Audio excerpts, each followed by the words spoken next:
Welcome back, everybody, to another episode of Legion Labs. I am your host, JR. Today, I got my co-host, Jose. What's going on, man? Two guys, one cast. The old reliables. The Let's CIS dominant team. Here we go. yeah, let's talk about. We got Aqua Droids pre-order going up, which is interesting because Crab's also pre-order went up. They're both releasing on the same day, which is January 17th. And we know everything about the crab droids. We have not enough information about the aqua droids. Why do you think that is? I think it's gonna be splashy and spicy. I honestly think they're gonna have something's up AMG's sleeve because something ain't adding up. See, I don't know. I was talking to somebody about it, and like maybe it's because they revealed all the information about aqua droids, and then people probably weren't hyped about them. I don't know how the Legion community feels about them. I know there are some people on the side of they're going to be really strong. And I'm definitely on the side that I don't think they're going to be very strong. I could totally be wrong about that. So I wonder if they got like a little bit of backlash on the crab droids, and they're just like, you know what? Let's wait to reveal the stats of the aqua droids so people could pre-order them, and then we got the money. You know what I mean? Nah, we're gonna get a info dump soon, like in the next week or two. Oh, is that a challenge? Is that like a for sure thing? I just don't see them not, when it you want to make your sales, pre-orders are big deals with anything.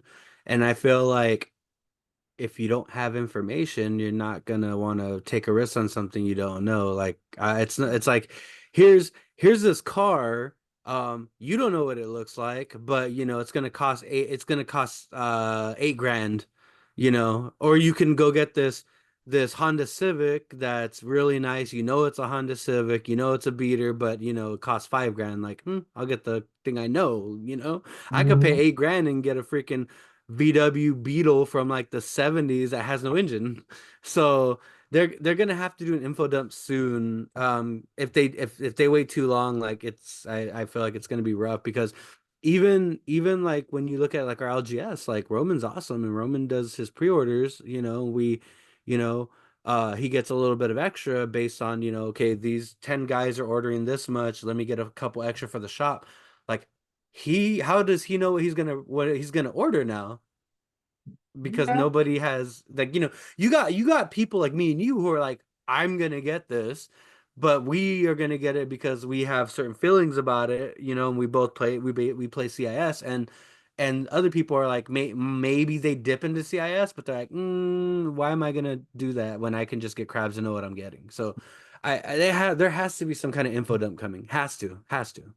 And honestly, I'm really hoping that with the aqua droids coming out, that's the whole reason that crab droids are good is because you want to use a scout on these guys for whatever reason, right? And I You have can some theories. scout I know you have some theories. heavies.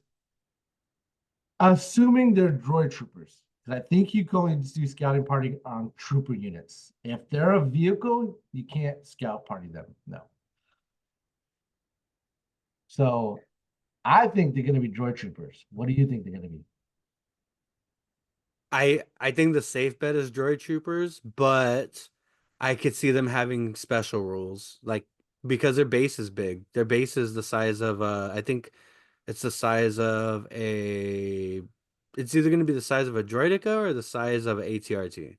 Are dark troopers on trooper base, like a They're on small one? trooper bases. These things are too big for trooper bases, and you can see in the photo of them like they're on big boy bases. They are on at bare minimum. At bare minimum, they're on bark speeder size bases. You don't think they're going to be on an ATRT? Is that the same base? It's the same size, same size. Oh, okay, okay. Yeah, yeah, I could see that. I could see them being on an ATRT base. Um, it could be a first to do droid troopers on ATRT base or a trooper unit on ATRT base, but Well, the fact that it has a notch base means you're gonna have the free pivot. yeah. So I think it's more in line that they're going to be vehicles. Like when you look at like the Decas, they're vehicles, even though they're like not tanks, you know? But they make more Um, sense. They're not troopers, right? They're not. because dude, if these things, let's just, we don't know anything about them. Hmm. Let's just say they're red saves, armor 5, they got some kind of stupid busted gun, they got some kind of stupid mechanic. You're telling me that they're gonna be allowed to scout up with that giant base? Not to Yeah, mention, dude. not to mention,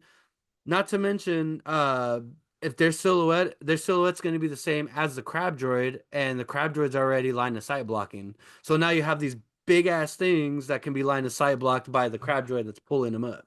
Like, I think that there's going to be either they can't be scouted, or they're going to have a special rule where it's like they can't be scouted. Well, troopers can't block line of sight, right? So if they're a droid trooper, these things won't block line of sight. No, no. What I'm saying is the crab droid has the same silhouette as they do, and the crab droid blocks line of sight. Well, I know, but I believe the troopers in the trooper rule it says troopers don't block line of sight. I could be wrong. You know. It depends because emplacement troopers do block line of sight. Um, Hmm. and to be honest, listening to Notorious Scoundrels, like they seem to be of the thought that you can make a walking wall of LOS with these things, Yeah, yeah. which is wild. Could you imagine? I'm gonna put Dooku and Asajj behind a wall of these guys and do something about it. That would be so good. But let's go over the information we do know. So we know these guys are going to be $60. Um, I think they're heavy. Yeah, from they're form a heavy support option, or maybe that's just me. Rob said that they are heavies, but I think that it's open until we know for sure. We're not. We I mean that's anything. They could change it. They could be like, oh, these are heavies, and then you Ooh. know, no, we Oh, decided look they're at support. we totally. You know what? We should have just read this because I think this answers a lot of questions. You're It talking lit- about the description? well, no, I'm not reading the description right now. I'm going over the bullet points. Under Hmm. one of the bullet points, it says one awkward droid leader, two awkward droid troopers, and an awkward droid heavy. So does that That's confirm a it's a heavy droid? weapon. No, I mean, does that confirm it's a droid trooper? It says two awkward droid troopers.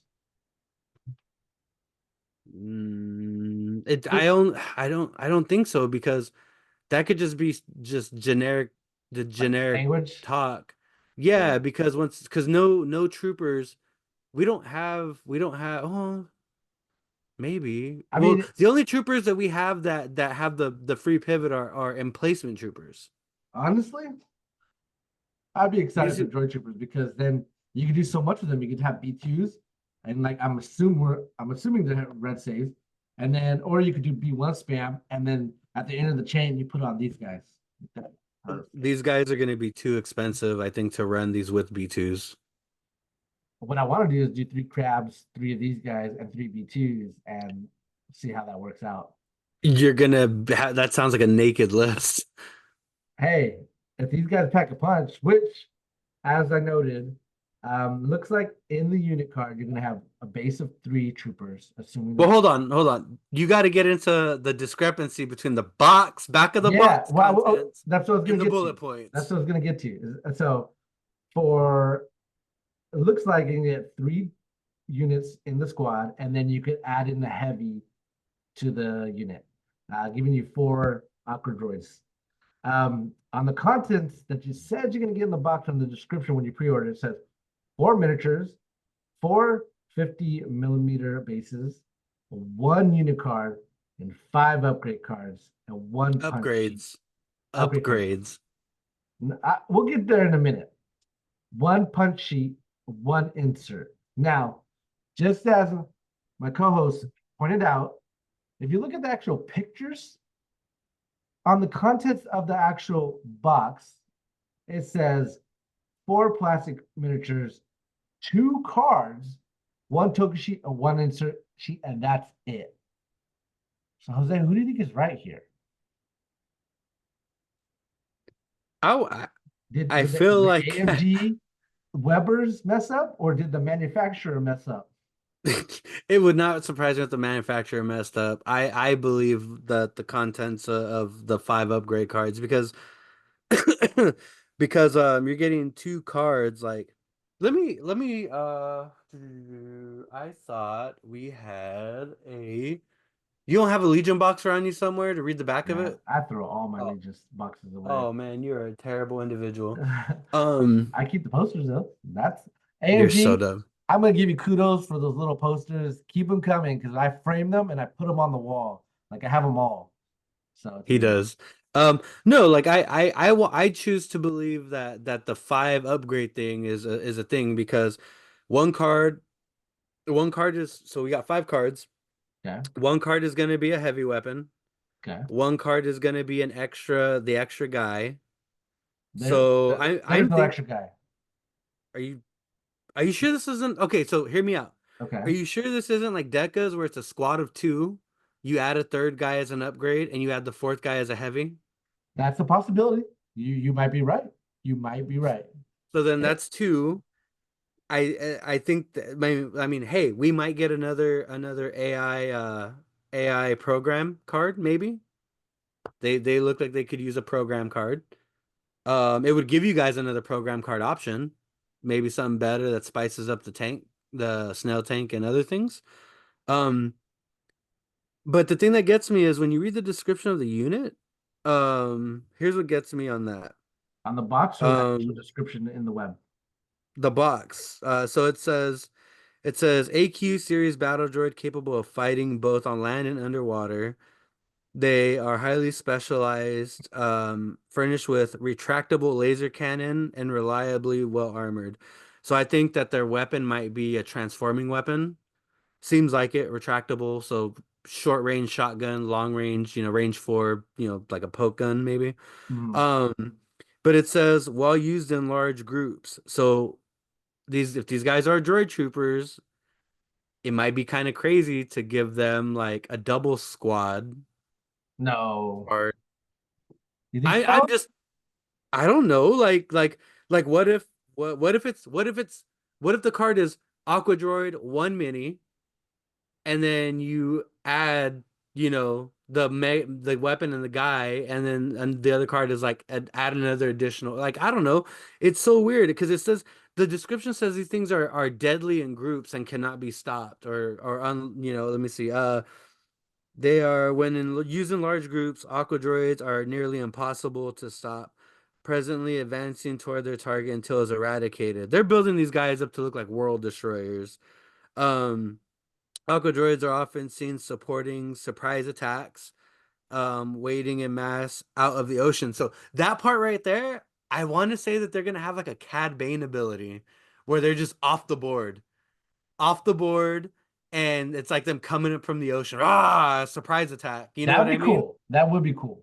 Like Like that, like it just the description makes them sound like world enders. Like this to me, if you go back to Old Legion and you think about how fucking crazy the Dark Troopers were on release, hulking machines can get guardian, can get protectored, all that stuff. It seemed like these guys were probably in the wheelhouse when those droids were dropped, because we remember hearing that these guys were going to be like the CS version Troopers. of the Dark Troopers. So it would not surprise me if these guys come out like busted because they were supposed to be on par with the old Dark Troopers. So I'm gonna be the voice of reason. I'm on your hype train. I'm hoping it's gonna be as hyped as you are, but I'm gonna burst your bubble a little bit. Dark Troopers had how many minis? Three? Hold on. They had yeah, three in there, and you could equip two heavies and a personnel slot. So you can have a total of six in the unit. So I'm gonna bust your bubbles a little bit because I think you're giving AMG way too much credit. I think AMG is trying to go the balance route, which is good, right? But as far as like throwing a bunch of upgrades in here, I don't think that's the case. So what Here, do you think it is? here's what I think it is. One is the heavy. Okay. Obviously. I was hoping the second one was a different heavy, right? Like you have, hear me out. If you look at the heavy option for the image of the heavy unit in the picture, what does that gun look like? We've seen that gun before. You know what that one looks like? It looks like the B2 Ha off the Yeah. B2.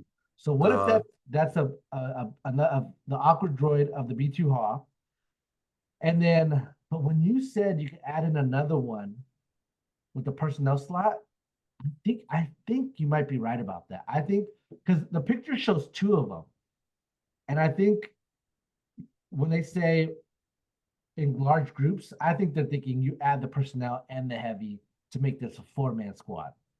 but that I seems like it's gonna be like 100 plus points. sure I can imagine these guys being at 3 health.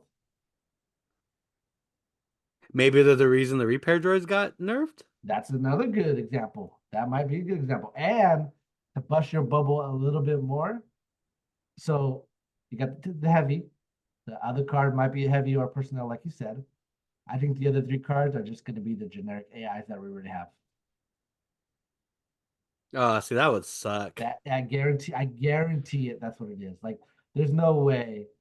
If these guys have programmed, there's no way we get a new one. It's just slap the other ones This on. would be the time to get a new one, though. Sure, I would be so stoked and be happy to be wrong if they gave us three new AI cards. But the only problem with that, it seems like they're going to be coming out with card packs. So this will be the only way to get those new AIs, and people aren't going to buy that for that. Bro, yeah, but people did that for the last card pack. People buy the card packs. Like Sure, that's a thing. sure. Because can you imagine what if it's like covert programming start, So, for incognito, 2 rounds, you could stay off the board. Like something dumb like that. that'd be cool. Like that's what I'm saying. Like, and then that program, could you imagine a covert programming? Like, let's just say it's you're off the board like Cad Bane's token, Mhm. but the gimmick is instead of coming out where your token is, you can place yourself within 4 of an enemy unit. Well, think about the ability of like slapping that on like a snail coming out of the ocean. Like, dude, I know See, I'm giving too much credit because I'm so what the difference between FFG to me and AMG to me when it comes to Star Wars Legion is FFG is, a simple basic things, not nothing too crazy. Like at the time our crazy thought, was, oh my god, you can do covert ops on this and this and get there. Like that was wild to us. But when you look at like Marvel Crisis Protocol and you look at Shatterpoint, AMG specializes in heroes. Like these dudes are heroes. And when you compare the units that AMG's produced, hero wise, they have a lot of bang for their buck. They feel like heroes, what was the last whereas like hero they made? Are you talking about uh Shatterpoint heroes? Or are you talking about Legion heroes? Legion, they What was didn't they the cut Yeah? What was the last they hero that they made? I thought they introduced wasn't they the ones that introduced Gideon and Mando? Yeah, but they're definitely not hard hitting. I mean, they also did Asajj. Asajj not hard hitting. Bro, All right, you leveled a Dark Trooper with Asajj. yeah, but that's because of my one pip, right? I was able to get the $4, convert everything into crits. Bro, So and that's powerful. I'm not denying it's powerful. I think Legion's played a little bit different in the sense of heroes because, like, you can't have something be so OP that it just carries the game on your back. Okay, what name one unit that can convert on mass like that. Compared, like, there's no unit that FMG has put out that can do what Asajj does when she needs to do it. And you could do something stupid like stack dodges with other means necessary, but no unit can say here's 8 dice, or was it is it 8 or 7? It's eight. It's 8 dice. Here's 8 dice, and at bare minimum, I can flip half of them to what I need. Like Vader can't do that. But If you you only don't could do get that turn. You know who could do that? Ahsoka. That's also an AMG thing. I know.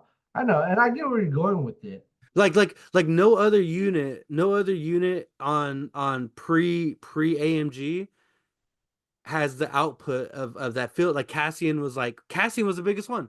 Oh man, I can shoot infinite range and then convert 2 dice. That's wild. No, yeah, but that's nothing. Nothing, no FFG mini feels like a like I don't know, like so feels They heroic came to out me. with Like Darth Maul. That's all they needed. Done. Perfected. I'm just saying, Listen, like it falls into their realm to do stupid, wild, crazy to things, be which honest, has got me hyped for these. well, okay, I'm gonna play a little bit devil's advocate. I kind of dig when FFG came out with this stuff because they were really good at making a lot of neutral cards that everybody could use. Now, it was a sorry way to get them because you had to buy a unit that you may or may not be playing that army. But I was always looking forward to when they release a new force user and we got a new force power or something to the effect of using force power abilities, right? And ever since AMG stopped the neutral stuff, it just like, dang, that sucks. Like now, when are we going to get stuff to utilize our army in a different way, in a different manner? Is it always just going to be a remake of new cards that they're doing right now for 2.6? But Um, like when it comes to the force powers, there's nothing like what else do you want? Like you can pull, you can there's force push. healing. Okay, yeah, because that's not going to be overpowered and busted on all No, the force users. but it was cool. It was looking forward to like they actually got rid of a force power, force lift. Like, That nobody used except for Nick. yeah, Nick used yeah. Tell that to Nick. Nick loved using force lift, but like it was just cool. Even if we didn't spam it or use it all the time, just having that option was just like, oh, that's cool. You know what I mean? When's the last time you used force guidance? You know, So rarely. when the box first drops, Well, I mean, yeah, you get to have fun with it. Cool little stuff, but I don't know. But let's go back to the box. So let's play devil's advocate and assume the box is right. If there's only two cards in here, that's going to be the unit card and the upgrade heavy slot card. which is it's hard for me to believe that. That's, I mean, we don't know if these guys are going to have program. They don't sound like they're going to have program. They sound like a beast. They don't need a program to be a beast. I can't wait to run these things with my boy Kalani. Woohoo! Here's some Yeah, dodges, here's some yeah, aims. yeah. Shoot, and you can't see me. And you know what's funny is you're absolutely right. Like with the recent nerfs to AI programming, like I think they're gonna have programming in the box. I wouldn't even be mad if they did. Just slap the neutral one that's what attacker dodge or attacker Yeah, move. the three one.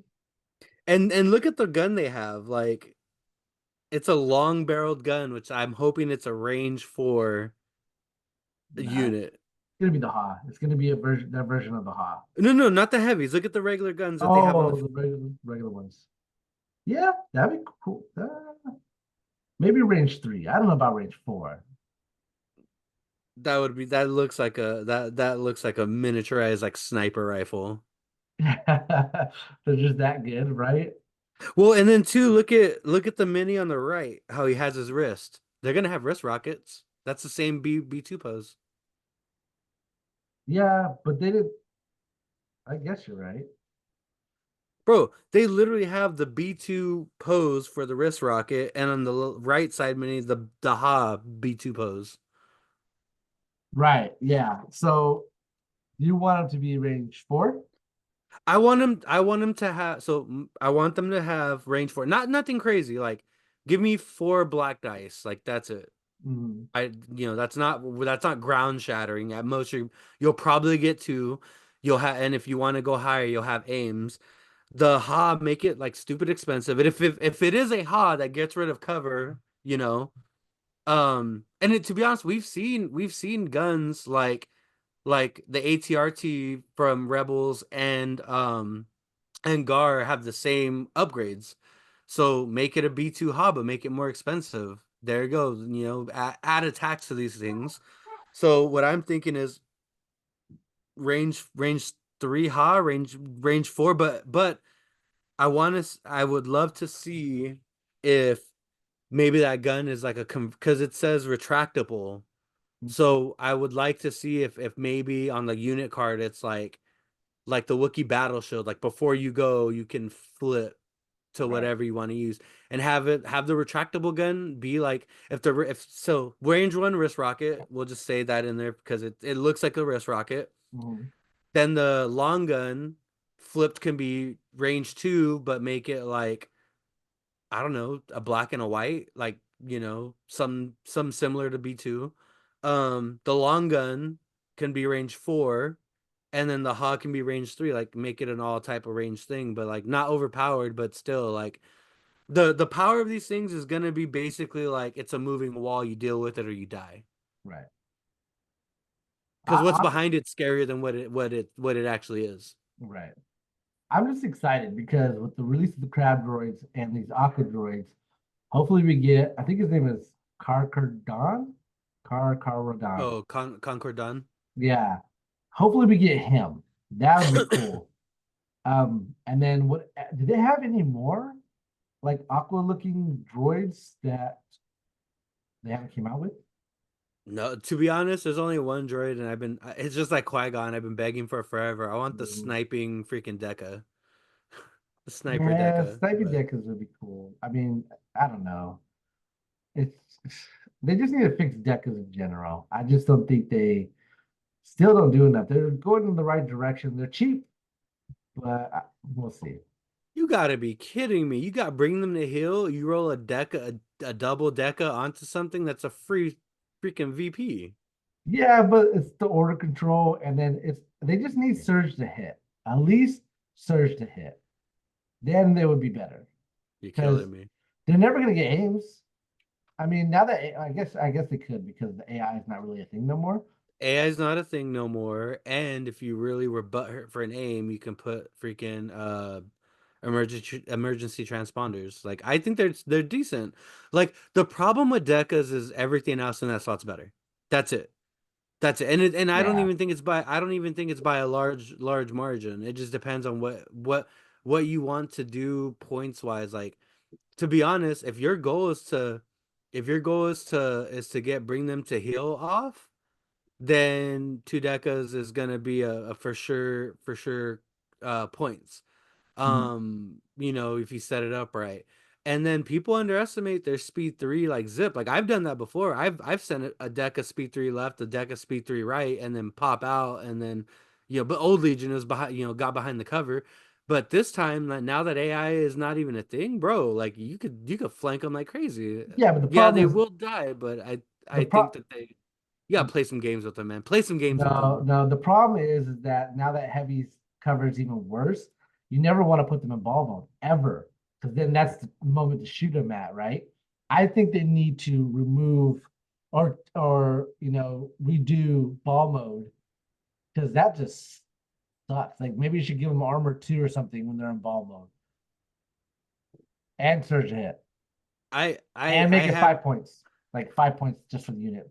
Give me that I free. Decas Just give me have free. Make Decas it free. Make it free. Decas have a special place in my heart, like Pathfinders. I I will always find a listen. I, reason to I use am them. with you. I love Deckers. Deckers are But the you never coolest play thing.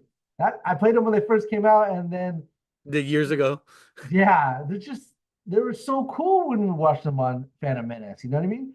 Like Jedi's ran from them. Jedi's run towards Deckers, and this They've been version that way of since the Deckers. game came out, though. I know that was always my problem with Deckers from the beginning. It's like Jedi's are supposed to be scared of these guys. Clearly, they're not. I don't know, man. This new cover world where cover is pseudo. That dice pool is actually pretty nice because you got the two reds to get to that are gonna for sure hit most of the time, Mhm. and then you're backloaded with four black. Like I think it's good. Like I said, and then if you're bringing them to heal, like it's an extra special to bring them. Like I'm gonna try to fish with them. I've always liked the idea of doing like an AAT with three decas, like ground force type deal with Mhm. like B1 spam and Kalani. Yeah, yeah. Because then it's suppressive against the three decas. You bring Locked for extra suppressive. And if the goal is if you're lucky enough to land bring them to heal, dude, you're getting points all day. We'll see, man. I still think they feel that good. Like they're fun to play, but not super competitive. That's your problem. Get out of the competitive space. Man, once you get sucked into that bandwagon, it's hard to get off. It's like, no, not doing it. All right, but yeah, that's coming out June, not June, January 17th. January 17th. Hopefully, let's with no delay. I'm excited. And I hope you're right. I hope maybe not next week. I don't think we'll get information on the next week, I'd but say like about hopefully, 2 weeks. yeah, yeah, probably in December, right? Yeah, that Um, puts us in the first week of December. yeah. So fingers crossed, but anyway, we'll move on. They look freaking sweet though. They do, and please don't make me paint them white. You're gonna hate me, bro. I I fucking hate to be you. to be fair, I don't know, but I do know the crab droids. I think I'm gonna have you paint black on top and white underneath. Yeah, that's Yeah, still not all white. All white is the annoying part. I don't know what color scheme I want to do these guys. I don't know if I want the black. I am leaning towards white. I'm not gonna lie, but yeah, I don't know. I don't know. Well, that's a problem for another day. So, anyways, you got your league game in this week, or was it last week? It was last week. It was last Saturday. Last Saturday. So how'd that go, my man? And where did you play? So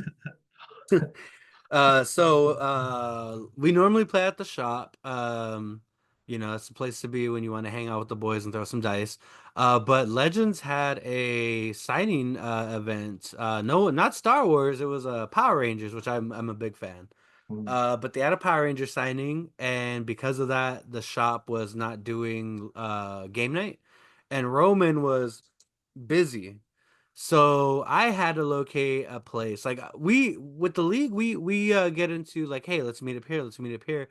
I have never met. I've met Michael at Vet Fest. Not really sat down and had a conversation with him, but I seen him playing at the event. So I knew who he was. I just didn't really know him, like know him.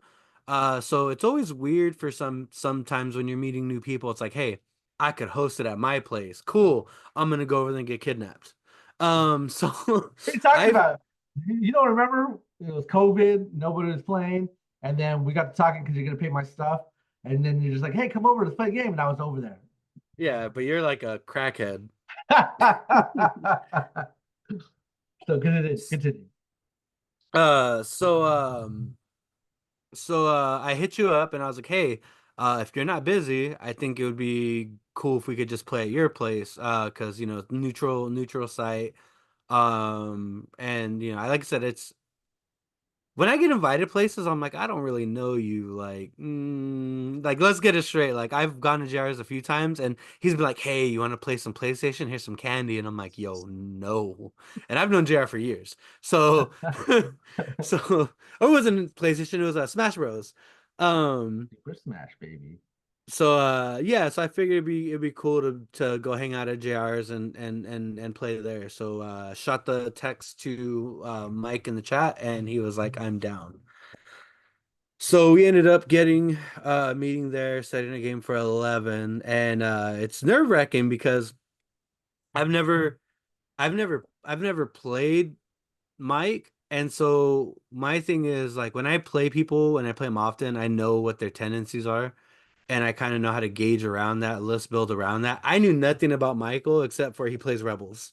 Mm. And I'm just like, that does nothing because Rebel players bring the weirdest stuff. And I decided to tech my list against like make it kind of like an all-comers anti-rebel list. Which did actually pan out that way. Um getting into that, I actually sent the list to where is it at? Boom. So my list ended up being um was it the big blob for yeah.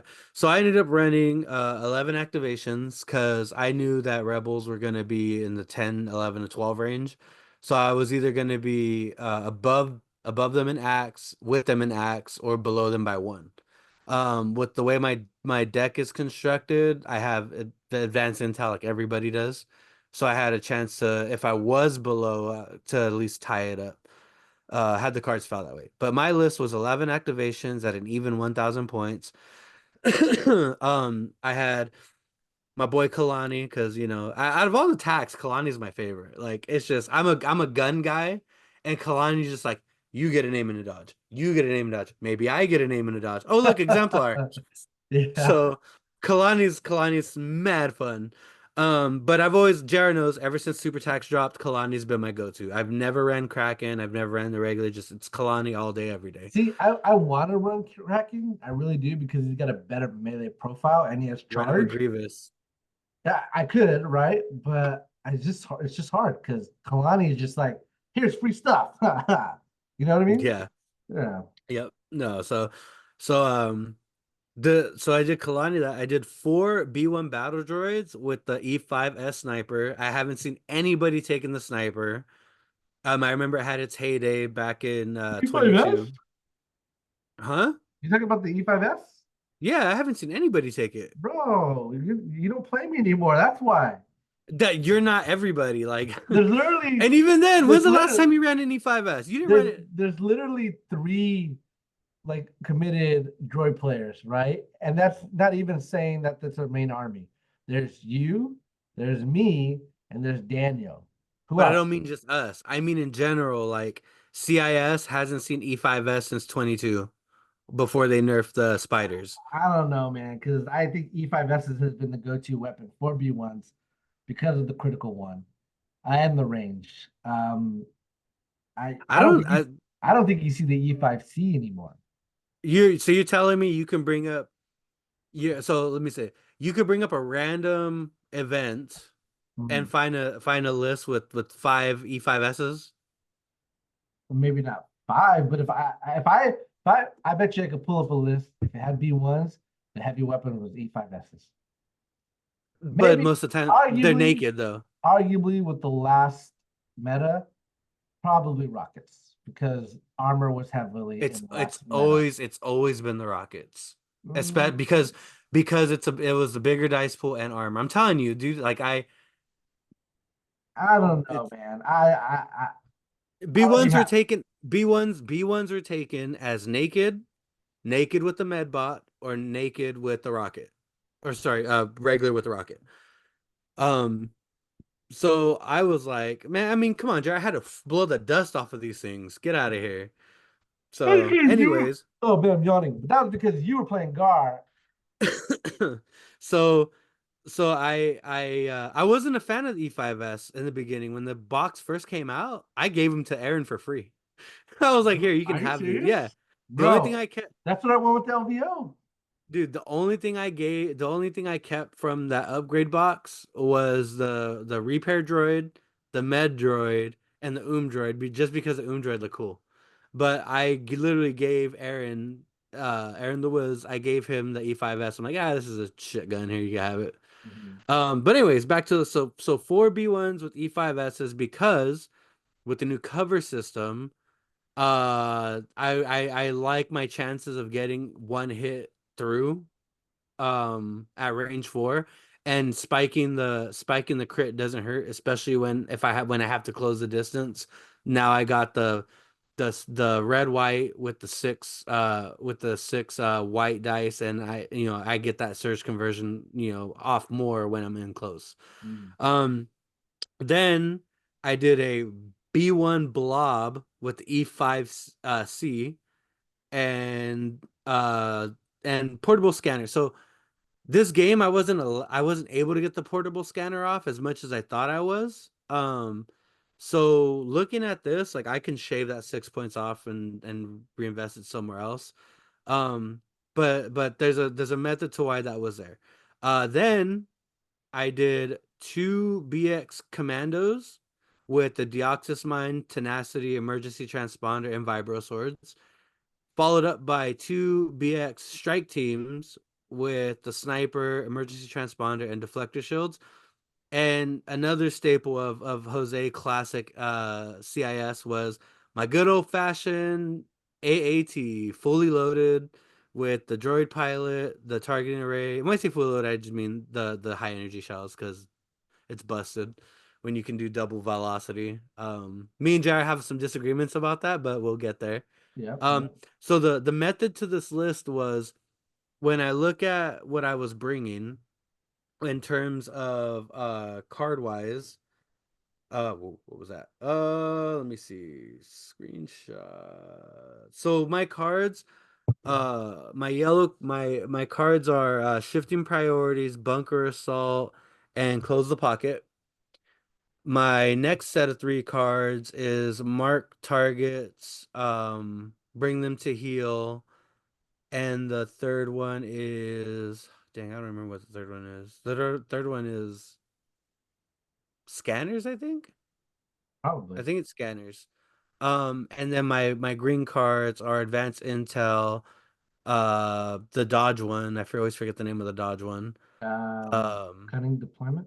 cunning deployment, and then I bring the bunker one just because I don't like any of the. I feel like it's just I might get heavy cover, I might not, but hey, it's not the it's definitely the option I want the least, but it's not something that bugs me out because I don't like the garrison one. I feel like the garrison like I have a JR knows I highly dislike prepared positions, and in this list I don't want none of these things positioned. They're just gonna get blown up. Hmm. So that seemed like the way to go. So in building this list, the reason I have it situated this certain way is because with close the pocket, if I get close the pocket, the middle is where you make your money. I can send the BX strike teams to one side and see if I pull anything with them, opponent wise. But I have enough flexibility in the list to send the full BXs down the middle along with the B1 blobs, and then I can shift the AAT to one or the other points if I need to. So it feels like that's something I can turn because if you're gonna engage me in the middle, I'm gonna cut those BXs loose. Very, very, very dependent though. This table was that we were playing on was pretty open. Which was great for me because of my range four and my tank. But it actually had some spots where I was able to wiggle to stay out of line of sight. Shifting priorities. I love shifting priorities. I love shifting priorities. The upside for this list is I'll shift my BX's strike teams to one priority. And if you're gonna pull it closer to you, then so be it. But if you're gonna make me run away, I got no problem running away with the range five sniper squad. Running away with that the whole time. And then because the AAT base is so big, I did it in John's game. I was able to make John have to fight one AAT off of 2 points because the base is so big. I just kept rotating the the AAT between the two between the two POIs. And I just shifting priority is just the game I played the most.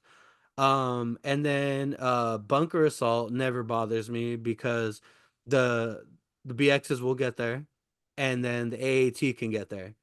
And if you're gonna, if you're gonna deal with an AAT, that means you're not shooting my BXs. If you're not shooting my BXs, that's bad for you. And if you're dealing with my BXs, you're not shooting my AAT. And if you're shooting at both of those, you're not hitting Kalani, who's, and the snipers and all that stuff that's behind it. So it's just an overwhelming like list at that point. Don't get me wrong, Force User will destroy this list, if they get in. But that's a chance I'm willing to take when I'm kind of pseudo skewing that way. I And then don't when you know, break man. into You my you yellow you're running the super tack, and you got BXs. If the force user gets into the BXs, you got improvise, or sorry, not improvise, impervious.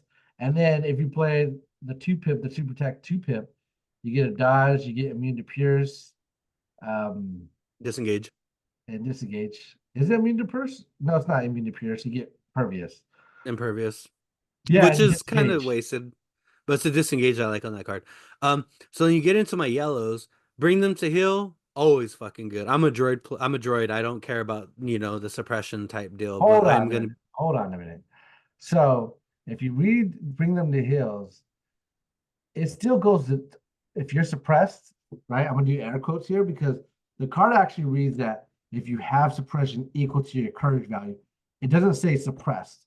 So theoretically, the card would still trigger off that. I don't know if you knew that. That's why I pointed it out. Well, the thing is the 2 points is a suppressed is a panicked unit. And then the suppression is having more suppression than your opponent. But that's the Matching thing their is that's yeah, matching their courage value, right? yeah, which I had that locked up already in turn one. Well, that's what I'm Because saying is that like B1s would still trigger that if they have one suppression because the card doesn't say they're suppressed, right? To get the victory point. They just say if they have a suppression equal to the courage value. Yeah, yeah, but the thing for me with the with this type of list is you're not going to get any shots off turn one, and then turn two, the tank's going first, the BXs are going second. Like it worked out perfectly. Like I didn't start getting suppression till like round three, and even then, Michael by that time didn't have enough units to even make that type of play. Everything of his was either locked up in melee or dead. Right. So once again, that's just it fits that list style. Um, then when it gets to mark targets, I actually had this discussion with you prior to the game. I was like, I like mark targets because here's the thing. My opponent is gonna mark the strike teams because everybody marks the strike teams. And I'm okay with that because I'm not gonna let you get to the strike teams. And if you do, I have enough defense that I should be able to weather it. And then when I pick my two, I'm gonna pick the B1 blob and the AAT. Because I'm not gonna give you the BXs, the big BXs, because those things are gonna die because I'm rushing you. Hmm. But it's gonna take you forever to try to whittle down an AAT, and it's gonna take you forever to whittle down a blob. So mark targets plays in my favor, and which it did in this game because that's what we landed on, mark targets. And then my cards are just whatever. I tried to pull advanced positions. I should have just stayed with the dodge one and took blue player, but I was trying to get I don't know what it is. Everybody I play, they flip. Hey, advanced intel. Okay, cool. Every time I play, flip. Nope, something else. I'm like, Jesus. It's always first where they flip it for me, Right. or it's not there and I flip it and I can't get it. Yeah. It's it's just when you want it that badly, Jose, the universe isn't going to give it to you. Sorry, my man. Every time you roll your red die, you want it so badly. The universe is like, nah, man, nah, I'm not Nah, giving it to you. no, I was blessed this game. I was Yeah, blessed. yeah, So your dice were on point this game. I would say. so going into this game, I was going against the white dice god Michael, and apparently Michael's white dice save like their red dice, which kind of scared me, because that happens to me from time to I'm time going to where point out nickel. that they really do, and I was shocked in this game they didn't. The next game against John, they saved tremendously well. I don't know what it is. I it was just my day, dude. I think you just have a day where you wake up and you're just like the dice are like you're not losing today. Yeah. Um, and the flip side, my red dice are really white dice. Like when you like rub the red dice, you can see the white under them. It's crazy. Oh. Um, so I was thinking like, damn, this is gonna be wild. So getting into the game mode. So here, before we go there, here's Michael's list, and this list, when I saw it, I was like, all right, this is pretty terrifying. So Mike was running 11 activations. So it was a good call for me to go with the 11. I told JR that too. Prior to Mike getting, I'm like, it's 11. He's going to be under by one. He's going to be over by one, but we're more likely going to be at 11. Boom. Mhm. Called it. We're at 11. Told JR if I get marked targets, here's what's going to happen. Bam, that happened. Like, it was weird. Like, I saw the stars and it was wild, dude. The only I thing feel that would like have, I feel like 11 is the place to be. Like that's the new 10. yeah, I feel like you drop to 10 if you're going to double up all your B1 squads, or you're going to do double squads as your core period for Right. Rebels and CIS anyways. Right. So this madman comes at me with Lando Calrissian with C's and prepared supplies, and I've altered the deal. Miss Leia with vigilance, improvised order, sees the initiative, and portable scanner. IG-11 with the bounty programming. Sabine Wren with personal combat shield, the dark saber. Uh, two rebel vets, the slot machine rebel vets, because he had the CM 903 trooper, the rebel veteran, and Overwatch. Two naked Mark twos, and this is the one that kind of got me. I finally got to face Rebel Sleeper Cell. He had two Rebel Sleeper Cells with the astromech targeting scopes, HQ uplink, and then my man is a follower of the Church of Biston because he brought fully loaded Pathfinders, Biston, duck and cover, HQ uplink, prepared supplies, A300 config, and smoke grenades. The Mhm. man was on a mission. It was I was really bummed because I wanted to see the sleeper cells like perform Oh, we'll against get you. there. Yeah, yeah, go ahead. I won't spoil. I won't spoil. Go ahead. So So after we do our flips, we end up on bunker assault. We end up on mark targets, and he ends up getting cunning deployment, and I get fortified position. So here's my issue with this list is there's too much what is it? Prepared positions. Me and JR have differences on this. I personally believe it's a trap, and I believe it's a trap, especially on white save units. But I also believe it's a trap in terms of I see where you go, and now I get to play around that. Sure, it has its pros and cons, right? But go ahead and finish your argument about it. Yeah. That's not even an argument. It's just gibberish.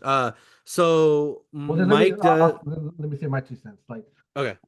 I agree, prepared positions can be a double-edged sword and a trap. But like, if you spam it, right? If you have your cores, the attachment, and then you have your, whatever else you could do, like pretty much your whole army with prepared position, and you get a favor objective to where you know where you need to be. Arguably, I think that's potentially a good thing because the whole thing about turn one is getting onto the field, right? Mhm. Some units are able to get onto the field and fire at something. Well, if you get onto the field and fire at something and your whole army is already on the field with prepared positions, now you get to activate and fire back, right? You don't have much to move in that way. And it's pretty much, infiltrate with a dodge. So I think there's some legs there. But yes, the drawback is that your opponent immediately knows where you're at and can form a strategy around that.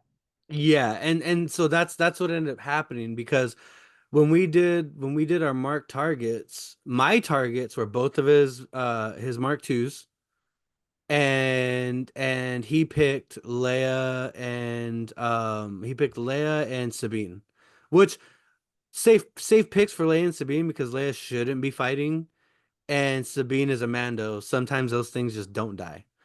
Um, and he had enough defense attack to and speed to lock in place, so that was a safe pick. But when being that he had those Mark twos and I selected them, knowing he has to. That's the thing that sucks about prepared positions is you either deploy them with that bonus or you don't, and they come out regularly. So you're gonna deploy them. Which is important to note that a lot of units that have pair position, with the exception of a few, are speed one. So if you don't prepare position them, they're so slow getting on the battlefield. Yeah. And that's the part that sucks too, is that like that just it pressures you to deploy him.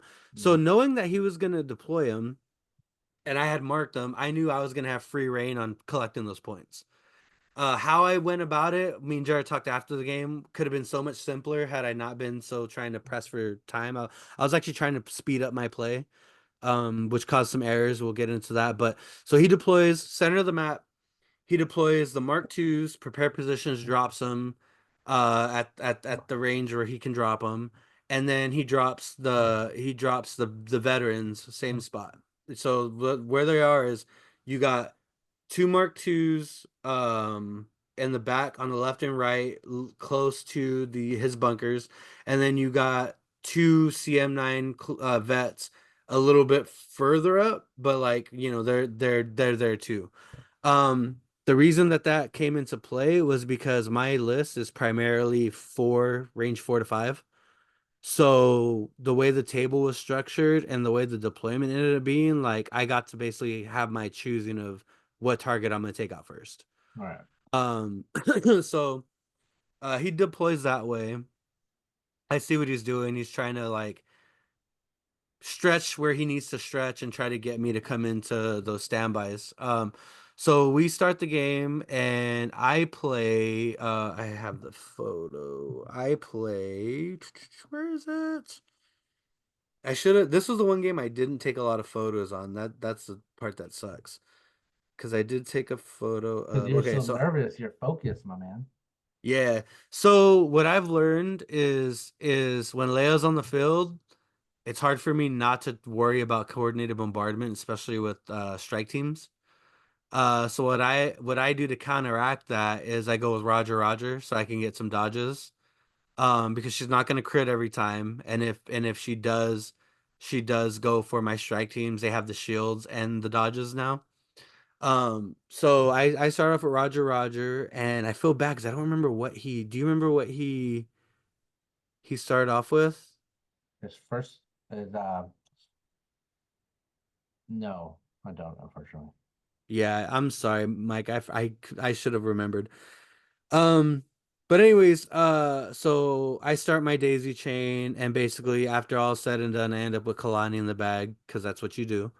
Um, and I believe he won the Pip War because he went first. Yeah, Mhm. he won the Pip War. So he goes with deploying.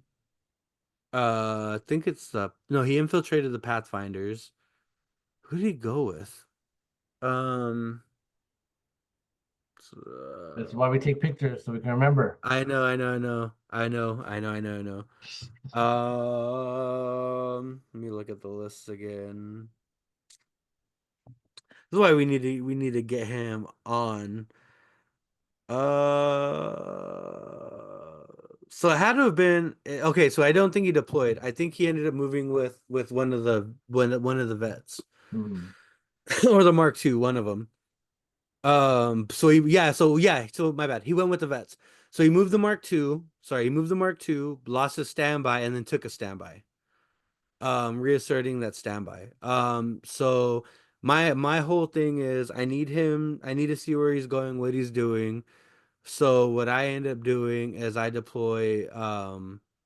start deploying my B1s. No, I deploy Kalani first. Yeah, Kalani. So Kalani goes first and basically recons onto the field, um, moves up and then strategizes. So then he goes with the second Mark II, same thing. He moves up, retakes the standby. And then at that point, the one thing about droids is if you can get the big dice pulls down first, eventually they're not gonna be able to kill you. So I start filing in my B1s that are sniping with the E5S, and I start picking one of the vet squads down. It took me a lot to get it down, but I got it down to like three models. But to me, having that vet squad down three models is very advantageous for what I'm trying to do. So as I'm doing that, my BXs are just waiting. He ends up going with the second vet squad. Um, Moves them up, takes a shot. No, he moves them up. He doesn't have the range to take a shot. And then I think he standbys that too. So does the same thing with the little squad. Um, so I deploy my two snipers, and this is where it got kind of sketchy, because he had infiltrated the Pathfinders. So Biston had a fucking clean line of sight shot to one of my snipers. I'm Mhm. like, oh no. And so I'm like, oh, they can't be that bad. And then he ends up hitting like three of them. Burns a shield off the bat because of the ion. Now it burns one shield instead of all of them. I flip the shield and then I roll out and I actually walk away with no wound. Scary because ion didn't stick. That was a plus. Yeah. But once that happened, I'm like, all right, I gotta get busy with it. So I brought out the AAT a little ahead of schedule, and I just boom blew up a Mark II and scored my point right in that round, and which was the plan. And that's where we get kind of in the differences because JR is a fan of the double barrage, which is good.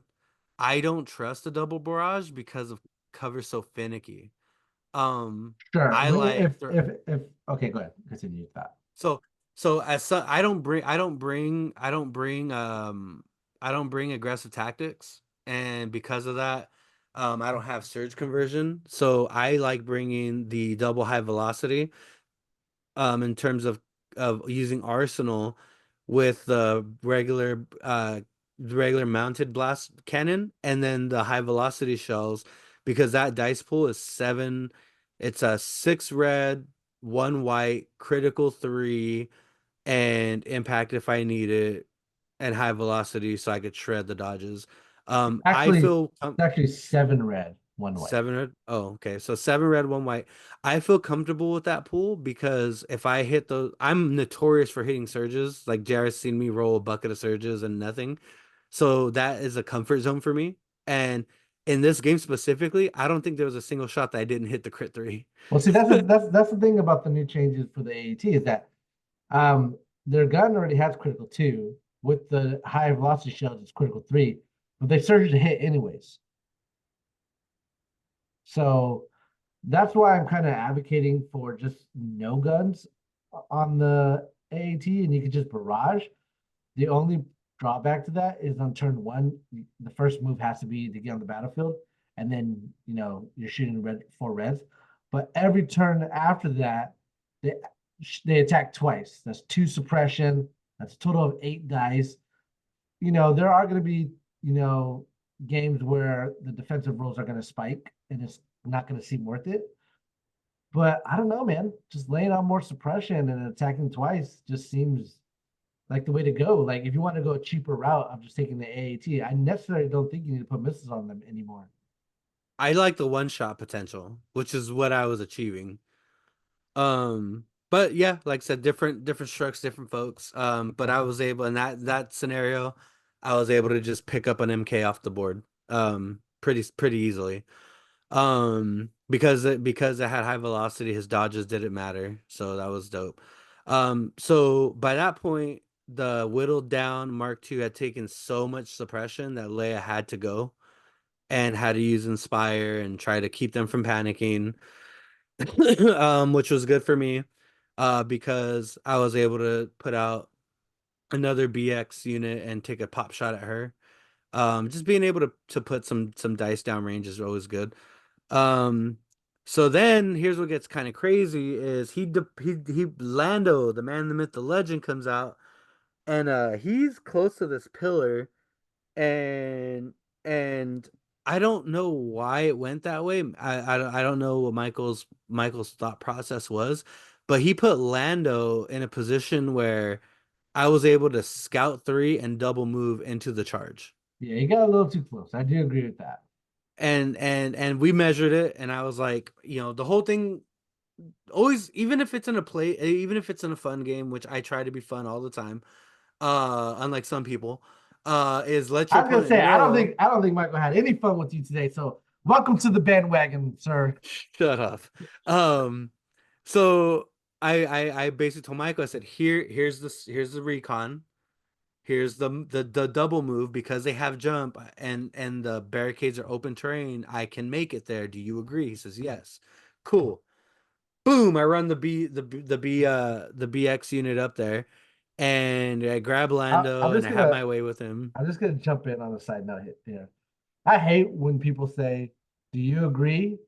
Because my answer is always gonna be no. Even if you can, no. You're asking my permission? Sorry, you can't do it. But you're a jerk. So so and it wasn't such a straight shot because he had one Mark II with the standby. Mm, So I'm just like, I kind of had to wiggle. I had to go right to where the mark is line of sight blocking, and then when I engage Lando, then he can use the standby. But at that point, it doesn't matter because he can't shoot nothing. But he could still move, and he opted to I think he opted to not do nothing. So I go and give Lando some violent hugs and kisses, and wound the poor man, poison the poor man. So his response, and his response is, here's his first unit of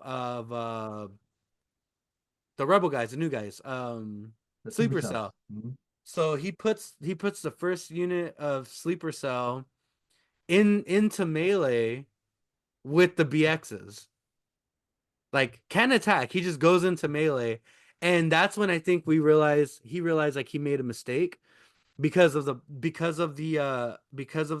way I situated the BXs. He has to get into melee, and all his units have to shimmy into the melee, while his astromech ended up even closer to me Mhm. on the bottom end because there was no way for it to fit anywhere else. And so when I saw that, I was like, cool, second BX unit, go. I massacred the unit, poisoned the unit to the point where I think it had like two models in it left. And then but the good thing about it was the original BX unit was now buried in the double melee, which means that withdrawal or disengage is not gonna work. So that was cool. So he deploys his second rebel sleeper cell and he has him by the POI because he needs to score. So end of turn one, the rebels took some severe casualties, had some panicking propositions going around, and he was really like I think he was really out of position because he even pushed Sabine up into melee. And when Sabine got there, she has a dark saber, swung into my good old boys, and my good old boys blocked everything. So now Sabine's stuck there.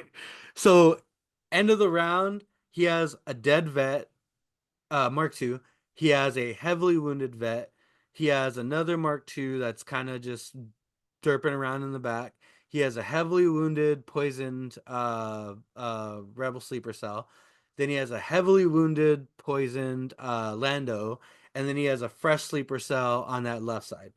Um, I think Michael got nervous. The moment you were able to base Lando, I think that's why he like jumped everything in to melee with those BXs, is because he didn't want Lando to die, right? Like it's a bad feeling when you spend a lot of points for Lando and you got tricks up your sleeve to do, and turn one you're base already charging them. It's just like and poison.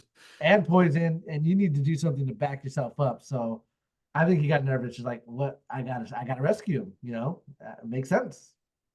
Yeah, so then going into turn two, my game plan from there was to poison Sabine, because if Mandos are gonna block, then I'm gonna poison you. Like you're gonna take one wound, but you're getting some poison on the way out, lady. So I knew I had to. I knew in that range, it's now a scoring round. So at that point, I knew that I needed to win the pip war. So I play preservation protocols, and he plays a Lando card. I forgot which one it was, and then he It does was the one that land. gives out observations, I believe. Yeah, he gave out the observations. And then was he able to, did he flip out of that? Like you can give that card and then flip to his trick card, right? Yeah, so the two pip, I think it's a two pip. Um, you can pull it from your command hand to use it right away. It's kind of like the Grogu card or the hand Okay. thingy. Yeah, you can pull it Yeah. from your hand. Yeah. Yeah. So he did that. He did that and I hit preservation protocols. So we go to a roll off and I win the roll off, which is what like he needed to win that. He Mhm. absolutely had to win that. So we do the roll off, he loses that. And my first instinct is BX unit, dive into that other fully healthy rebel sleeper cell. So B1s march over there and they smash that unit down to the leader and the astromech. And it's poisoned, so that astromech is dead. Mhm. Right when he finishes activation. I think he uses Sabine and tries to put more damage on the BXs, and my BXs are saving. So then I go with the next BXs and I knock out the rebel sleeper cell that's already wounded. And then from there, he goes with, oh, I'm sorry, I forgot about IG-11. He had IG-11 starting to push up, and no, so round two was actually IG-11. Sorry, IG-11 moved up, and IG-11 had the spin to win. That's what he played. Um, because he ran up and did the spin to win on the blobs and every. No, never mind. No, you're right. It was Lando card. Spin to win was round three. Um, yeah, spin to win was round three because I had everything moved up to score Yeah. that second round, and round three is when he let off. So yeah, so anyways, back to that. Um, he moves up IG to do some shooting shenanigans, and like I said, those small dice pools are not. I don't really worry about them. And if you're piercing droids, well, I'm not worried about. You know that, like you bring piercing as droids, like I was gonna fail that save anyways. Cool. So he brings Right. he brings IG up and he's trying to do some stuff there. Um, I take the advantage of him worrying about that melee on that left side left his Biston open like for retaliation.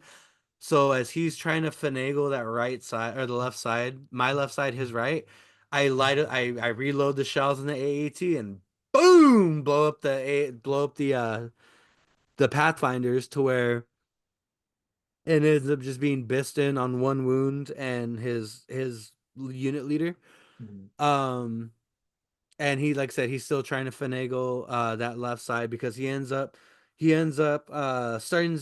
rotating. No, he retreats the sleeper cell from the melee with the BXs, which was a smart play. Gets behind the POI, his bot dies from the poison wound, and then from that point forward, the man starts unleashing everything he has onto this BX unit because he cannot let that BX unit score.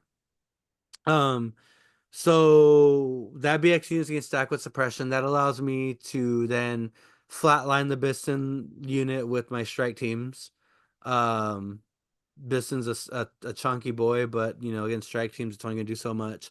Um, and then from there, I continue taking pop shots with the E5Ss, getting my crits. I think I hit a crit every time, especially when I got into range 3. So I was Mhm. getting the crit almost every time. You mean the Um, critical one? Critical one, yeah. And so he finally he chooses not to withdraw with Sabine. He chooses to melee the BXs again. So he melees the BXs and they I think I lose a mini. And then I go with those BXs and I smash Lando in the face again. So now the old man is double poisoned. Lando's just like it's poor guy. Um so he ends up withdrawing with Lando and then running Lando to try to get set up to score my POI on my left side. Lando takes the 2 wounds and I see a wounded Lando, so I move a B1 squad over and I just flatline Lando. Yeah. So Lando's dead, turn 2, I believe. Everything's like my his attrition is just falling now. So we get into the scoring round, and he still hasn't scored any of my marked targets. But he did manage to stifle the BXs, letting him score the point on the left side. He scored the point on the right side. I scored the point on the bottom, so we ended up 2-2. And going into round three, I need to kill stuff, so I go with mechanized incursion because I needed to kill stuff and I need to make sure that I win the pit battle to keep killing stuff. So I decide to go with the panicked B2, or no, I go with the AAT again, and I clean up the rest of the wounded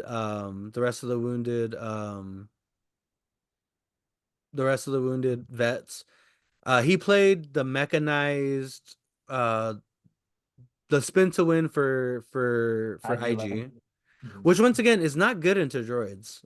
It's not enough into No, droids. no, because you got so many bodies of B1s. Like at that point in the game, like it's hard when you're going against a B1 spam, you gotta target the B1s also because towards the late game, there's just so many bodies, they don't care if they die at that point.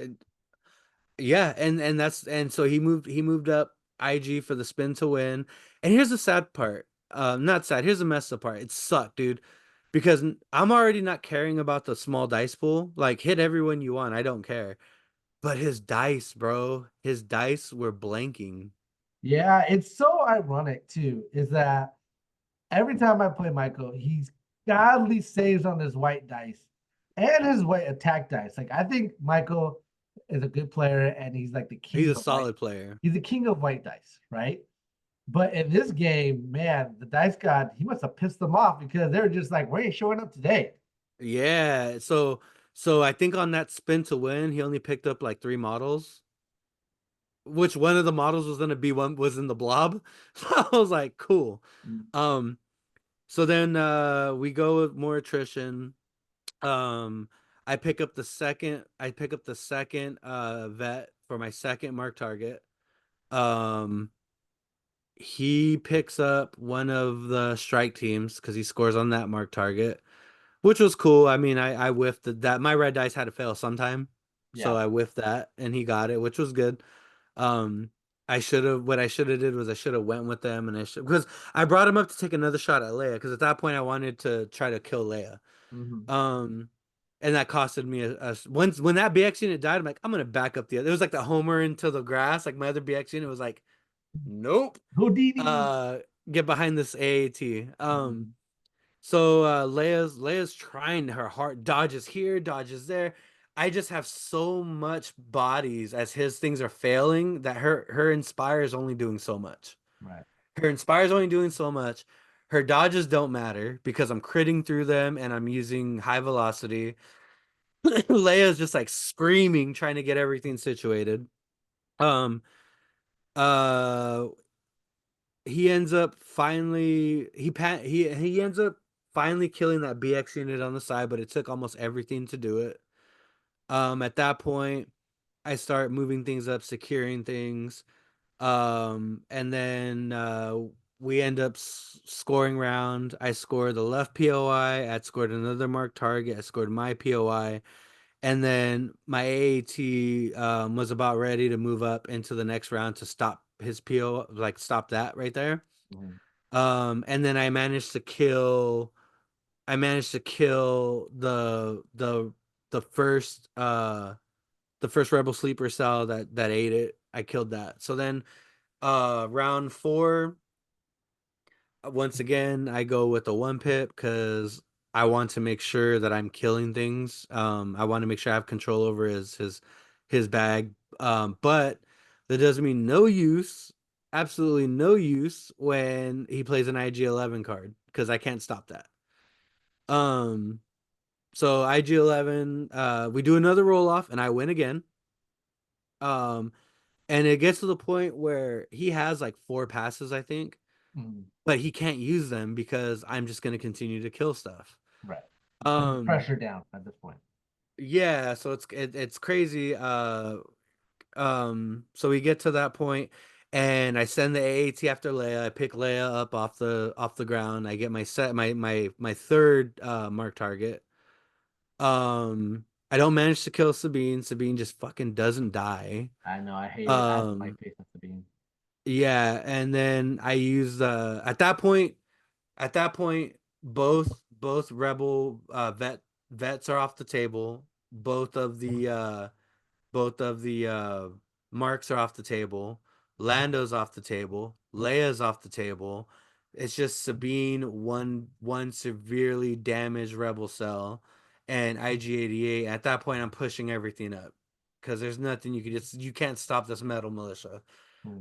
I spiked the crit on the rebel sleeper cell. He goes down. And then basically I get in a scoring position. IG-11 just wouldn't die. Sabine wouldn't die. So we get at the end of round 4. I score both POIs. I prevent his POI from scoring because I moved the AAT up because I gave Leia like everything I had. So knocked her off. Scored his POI.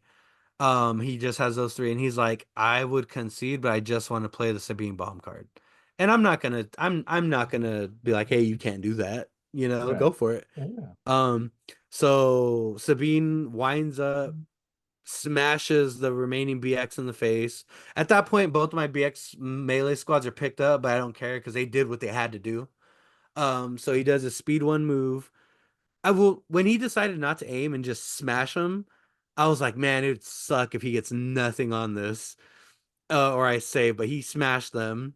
I got my impervious off, but it didn't matter. He moves up, he throws both bombs, and I was like, I don't know how you feel about it.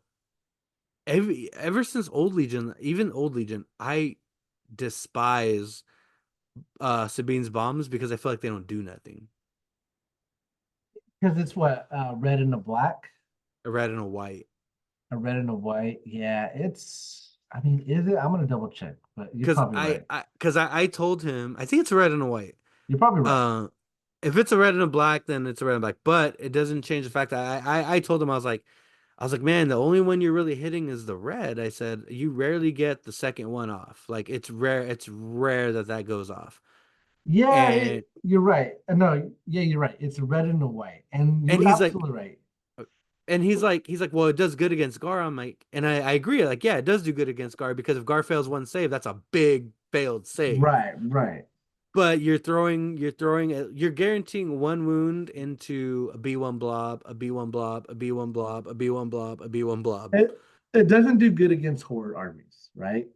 Yeah, so I think he ends up picking up like 6 models off of 2 bombs, which okay. Um, and I think at that point, what did I play? I think I just played a soul. No, I had, What's ironic is that Bosca's bomb is a red and a black. but his is And also poison. yeah, So I think I played my generic 2 pip. I think is what it was. I played my generic 2 pip. And so he got the bombs off. And then I told him, I said, hey, I said, I don't play as much as I get a chance to. I said, I like rolling dice. If you don't mind, could we just finish it out? And I just want to roll dice. And then you made me feel bad. You're like, are you gonna table this man? well, my motto is, and I don't know how Michael feels. So I'm not speaking on Michael's behalf at all. It's like if someone wants to concede, I'm just like, all right. Yeah, like at that point, they are telling you they're not having fun playing anymore, and they Well, would he like to said end the game. he said No, he no, wanted no. to, He did. but He did. he wanted to play the bomb card. Yeah, he did. And like that's what I'm saying. I'm not speaking for him. And I was kind of joking when I said that because it's just like when for me, it's like, yeah, I'm conceding because you're owning me, you're destroying me. Like, let's just move on. Yeah. And so we laughed about it because IG was hanging on a thread with like what 3 wounds or something like that. Hmm. And so I looked at you and I'm like, I know what I have to do, but I don't know if I have the strength to do it. Yeah. And at that point, my little Layla comes in. I'm like, she can kill you. So I gave her her hands were not even big enough for all the dice. Like it was hilarious. I was like, bro, if she kills IG, just know it wasn't me. Yeah. And at this point, his dice show up. IG was not dying today, Mhm. Yep. and that brought the game to a close. I think I won. It wasn't as big as it sounded, but I think it was like I think it was it like 9-3 or something? Well, that's kind of big, but But yeah, I was gonna say I don't remember the final count. I didn't But get to 12. right, yeah. It was you pretty much steamrolled that game, right? The dice were on your side, your And there positioning were was on your side. the Um, mistakes though. I forgot about my scout sure. move. Your He scout forgot move? about from the reinforcements, the 3 pip. Oh, the yeah, reinforcements. Yeah. I I, don't know, man. I don't like reinforcements. The way it is now, I don't know why people think it's so good. It's like you got to survive to get that speed one move, right? So if you're giving it to a BX, it's kind of like what you did. You're scouting, then you're moving, and maybe if you're behind a line of sight blocker, it's good. But other than that, like if you're that far into the battlefield, you're most likely guaranteed to get shot at. well, I forgot that they had it because they were already in melee. But Now that's the where thing, you can't use it even in your melee. where it bit me was on the AAT. Had I reinforcement the AAT up, I could have stopped him from scoring sooner. Right. So It was a hell of a game though. Really fun to watch. yeah. So what were your takeaways like as you're watching it? Like what was JR think? I know you're critical. So But I criticize, sir, no. criticize. You guys had fun. That's the most important thing in a game is you guys had fun. You guys both enjoyed it. Well, I assume Michael enjoyed it. Michael always a fun person to play against. Super fun. Yeah. So I I I mean, if I definitely was to need a like rematch. criticize something, like I definitely do think, and I think Michael realized that he got a little too close to Sabine and Lando, right? Because you were able to speed three and double move into a charge, which kind of forced him to jump on that BX, which I also think was a bad idea because at that point, I think Lando's sorry, man, you're on your own, Lando. Let's see you get out of this one. You know what I mean? Like move you do your ace up your sleeve for you, use it for that. But I think you played it really well. You got my disagreements with the AAT, but I don't think that's a big disagreement because I We're do just think, two separate style CIS players. It's crazy coming back to CIS because my style is so different. yeah. And like I said, I don't knock the high velocity shells with the regular gun on the AAT. I just think this legs for just having barrage on there, especially since you can exemplar with Kalani, and Kalani can give out aims, and you can have link target array on the AAT. Like you're shooting four reds, you're not going to miss a lot, right? But no, I think it was a really good game. Um, I think there's just a couple mistakes, and like I said, I already went over those mistakes, and then of course, positioning is always very important, and especially now in Legion. But yeah, man, it was looked really fun because it I, looked I like you had blame class. I blame Nick for me murdering those sleeper cells because when he's like, "Oh, my sleeper cell just walked up and casually threw 10 dice," I'm like, "Yeah, that's not happening.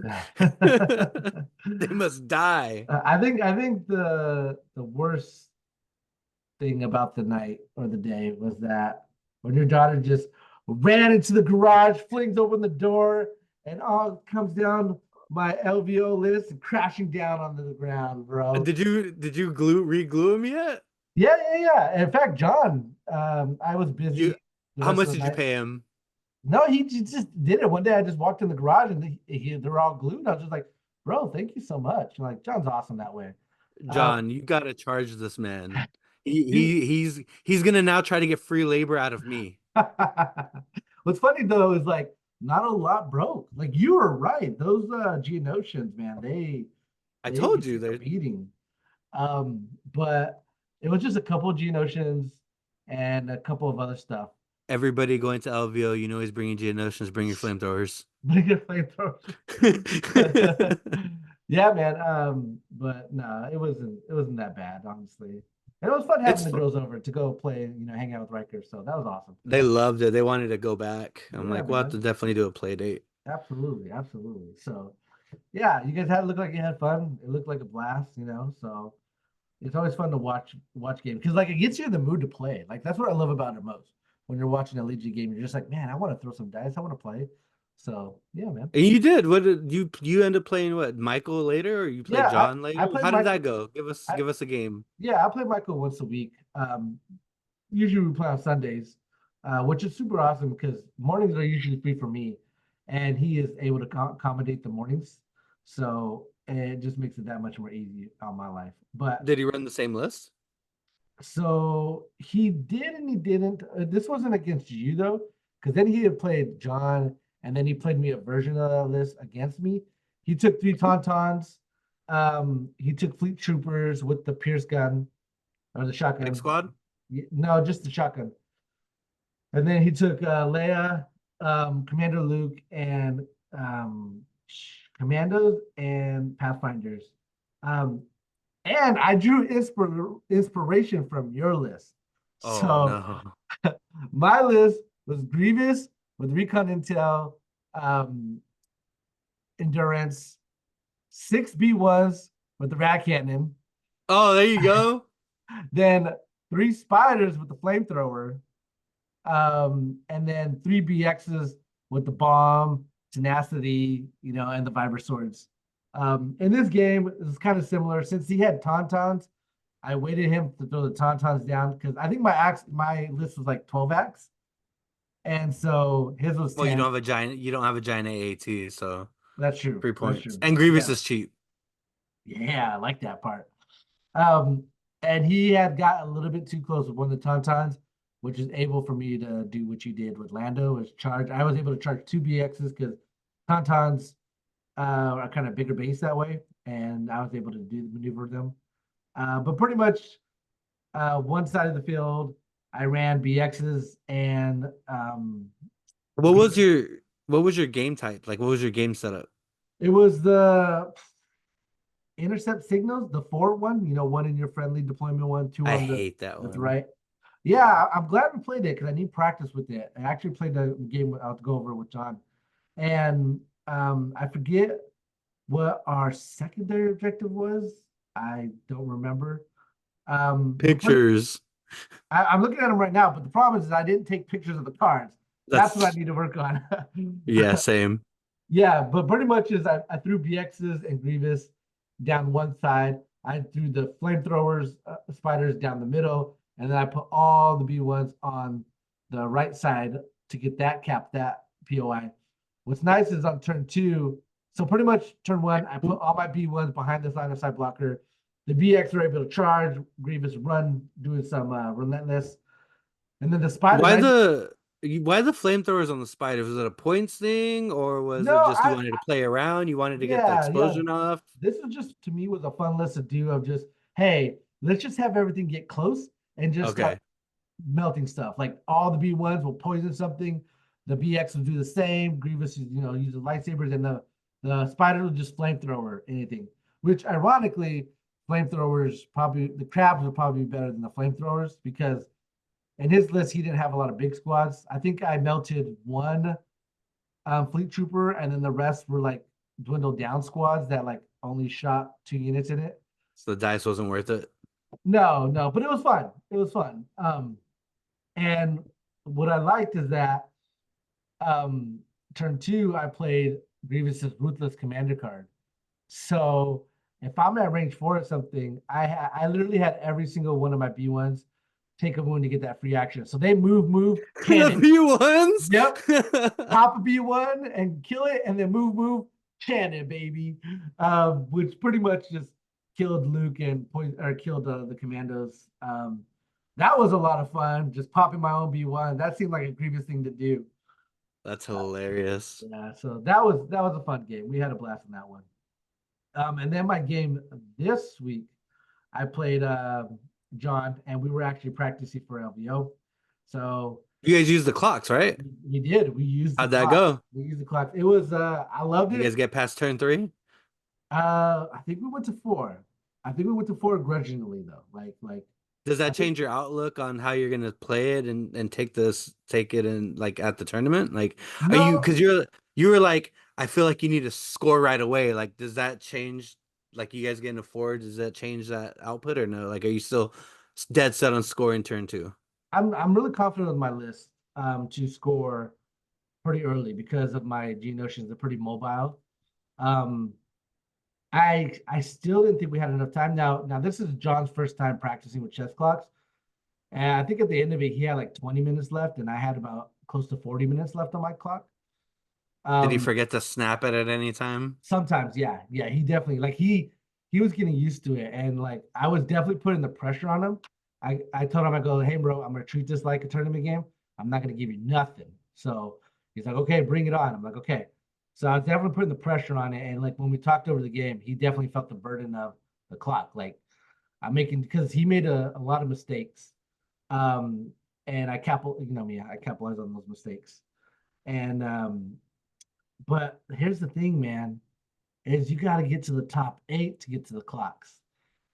I definitely felt like we played longer than 2 hours and 30 minutes, you know, in between like pausing it and then talking and doing stuff because you don't use chess clocks on the first 2 days, and your opponent, if they don't know what they're doing or if they're not fast enough, it just burns the clock. Like I honestly think you need to score early because if you're not, I don't even think you're gonna get finished round three.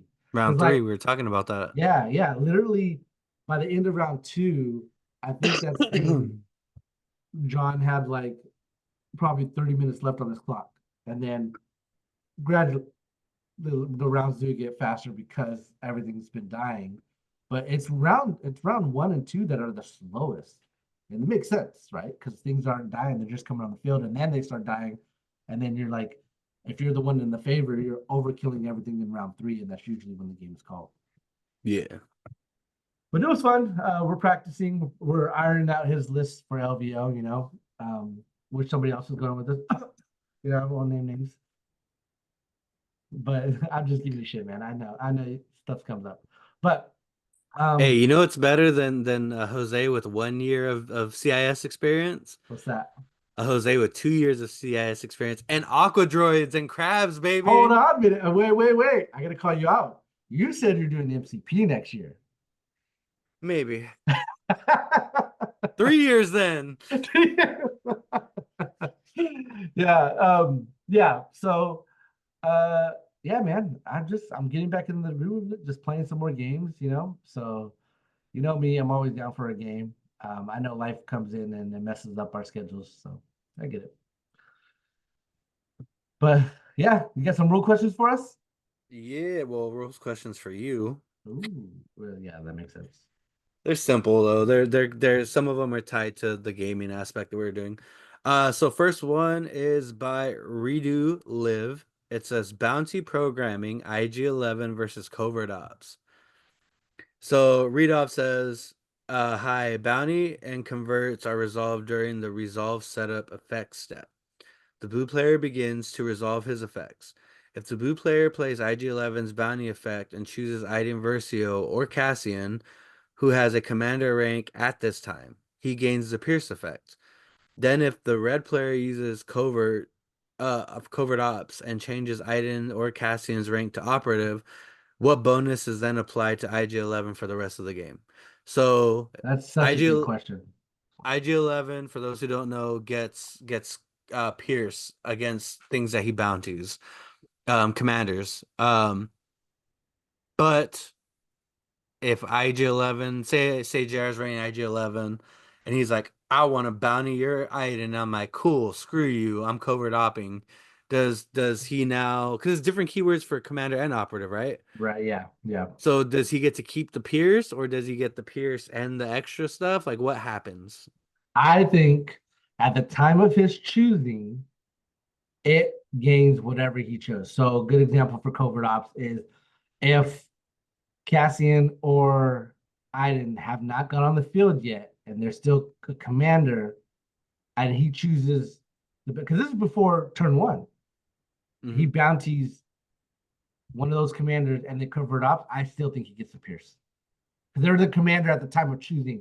And this says if you choose a commander on the target of the bounty, you gain Pierce one. So I think it's at the timing of the choosing.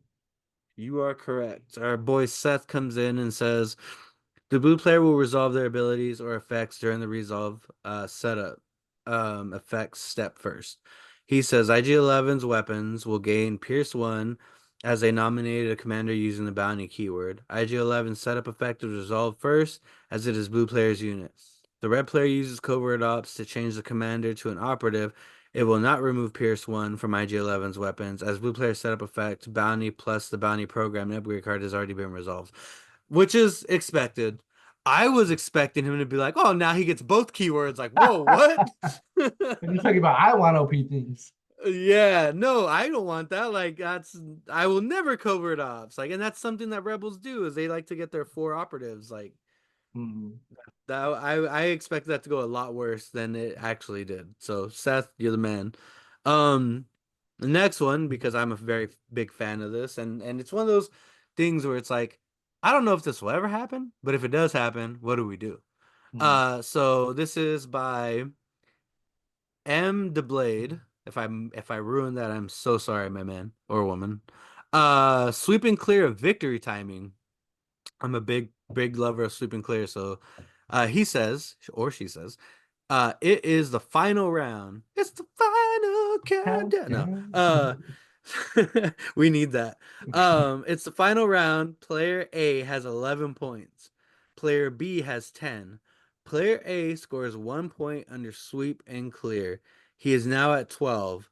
Is the game over with player A victory, or are we still able to play to the end of the round where player B will score 2 points on objectives? Ooh. Does the game stop, or Yeah, does the moment you get 12.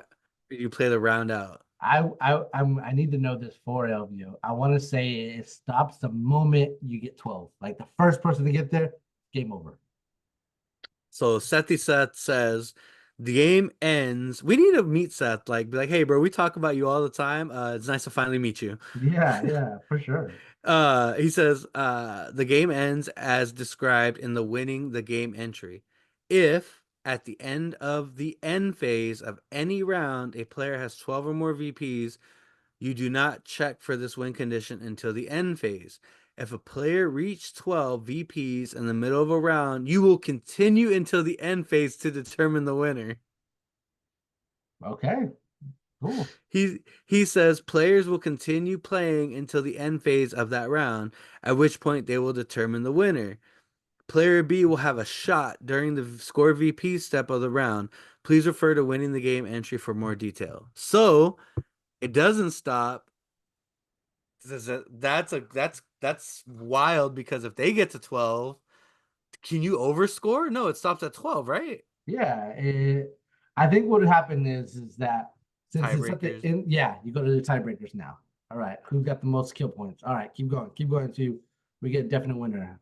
So for JR, does that mean now when you score 12, you're just gonna kill everything to make sure they can't get to 12? Shoot, the moment I get to 12, I'm running my stuff away. Run away, go the other direction. Cool, So cool.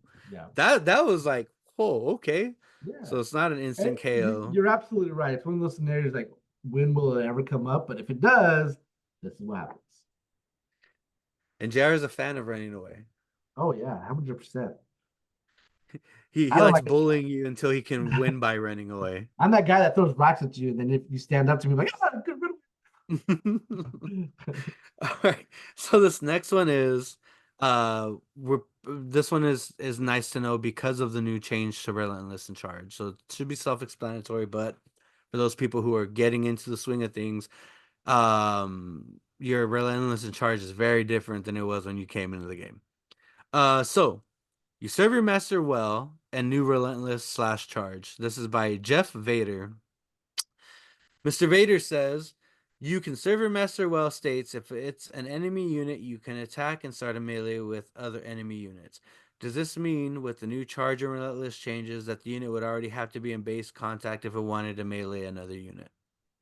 So you serve your master well on somebody's, I don't know, the fleet X's. trooper, fleet trooper. Yeah. Do they already have to be in melee to get the attack, or can they get the charge relentless off of moving them into Nope. melee? They don't get the charge or the relentless. They have to be a melee if they want to do a melee attack. Yep. Seti Seth says a unit cannot charge or relentless unless it is that unit's activation. They cannot be used. They cannot be used during Luke Skywalker's activation. Luke Skywalker uses you serve your master well to have another unit perform a free move action and may not use the move action to trigger a charge relentless as this is not the unit's activation. I hate that. Can I like look? Time has passed. I know I was like, hey, it's not dumb. I do hate it. The problem is that you love it when you get to do it. You hate it when they do it to you. Well, the thing is, like, it's kind of like the standby stuff. Like, I trigger the standby, but I still have to shoot the thing that triggered it. Like, Yeah, I yeah. get the change. I understand the change.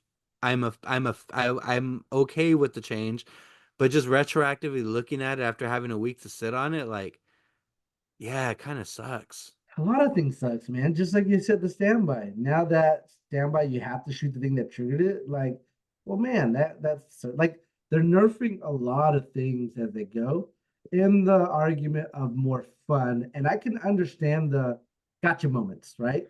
Because gotcha moments turn off a lot of people. And if you're doing a gotcha moment, it's it's a bad experience, in my opinion. So I get Yeah, it. It's not, we've learned the OP way. Now we got to learn the nicer way.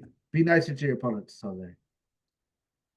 I'm always nice to my opponents. Ask Michael. I let him use bombs.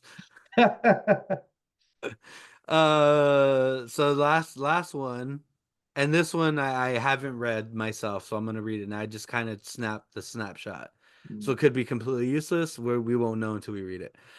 Sleeper cell range 4.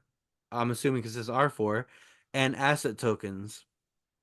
This is by Darth Thomas. I think we've read Darth Thomas's stuff before. He says the sleeper cell astromech droid grants dodges whenever a unit ends a move at range 1 of an objective token. Can you please clarify if this means they only get dodges from objective tokens placed on play surface like POIs or unclaimed asset tokens from certain secondary objectives? Ooh, I like this Would question. sleeper cell unit gain a dodge every move if they had claimed asset tokens, such as from recon missions, secondary objectives, since they are at range 1 of themselves. He's reading. Okay. All right. So I think I had to clarify this for G notions for way down. Asset tokens are what the secondary objectives are. Those are not considered objective tokens. So I think Astromech only procs on POIs. You were right.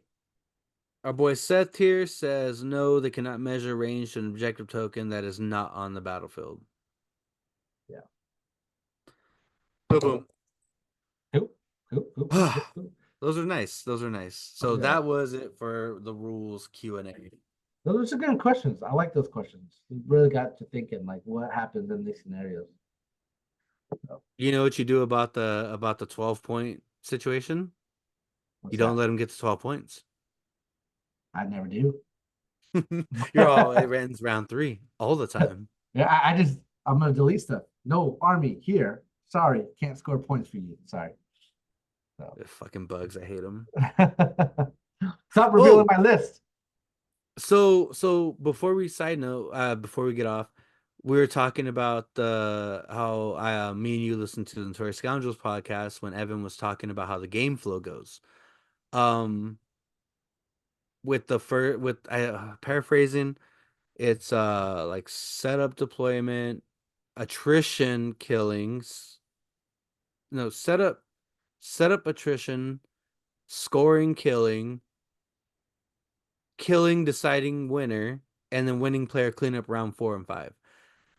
Have your games have Yeah, pretty much followed that ebb and flow? they've all gone this way, like every single one. And I actually agree with them.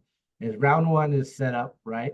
I would say setup slash killing, right? Because If you have the range. if you have the range, if you get the range, then round two is very much score killing, and then round three is just killing. That's exactly what it is. It's like round two is usually the decider of, oh, how much stuff have I killed with my opponents, and by that knowledge, round three is just cleanup. Yeah, because like I was saying in our Discord, like I felt that on both ends. When I played you, when we were getting into round 3, I'm just like, I cannot kill enough to even try to score this back.